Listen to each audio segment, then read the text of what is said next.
नमस्कार 24 लोक व्यासपीठ टिपोर सार्वजनिक ग्रंथालयांसाठी दुसरा अनुदान टप्पा जाहीर।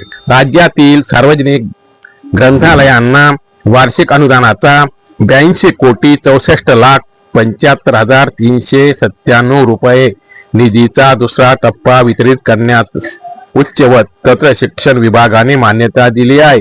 मात्र ग्रंथालयाच्या 40% अनुदानाच्या वाढीला मान्यता देण्याचे आश्वासित करूनही ग्रंथालय कर्मचाऱ्यांचा विश्वासघात या शासनाने केला आहे।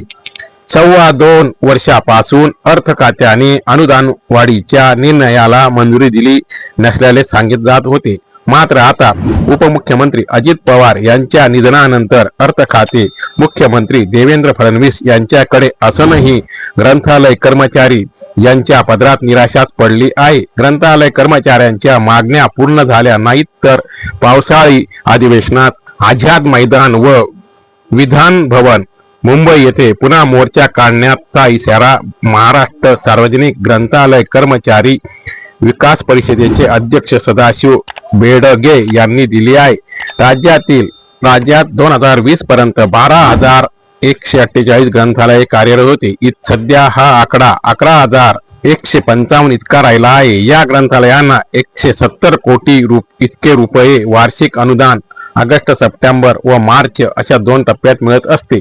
मात्र ग्रंथालयांना मिळणारे शासकीय अनुदान अत्यंत तुटपुंजे असून तेही वेळेत मिळत नसल्याने अनेक अडचणी निर्माण होत आहे। ग्रंथालयांना 212 कोटी रुपये वार्षिक अनुदानाची गरज आहे, तर ग्रंथालय तग धरू शकतील। यासाठी ग्रंथालय कर्मचाऱ्यांकडून सातत्याने अनुदान वाढीची मागणी होत आहे। दिनांक 18 सप्टेंबर 2023 ला विधान भवन नागपूर येथे उच्च व तंत्र शिक्षण मंत्री चंद्रकांत पाटील यांनी बैठकीत सांगितले की 40% अनुदान वाढ व दर्जा बदल, नवीन ग्रंथालय मान्यता देण्यात येईल। त्यानंतर 29 ऑगस्ट 2024 व 11 फेब्रुवारी 2025 रोजी मंत्रालयातील बैठकीत कोणताच निर्णय झालेला नाही। केवळ वार्षिक अनुदानाचा दुसरा टप्पा मिळालेला आहे।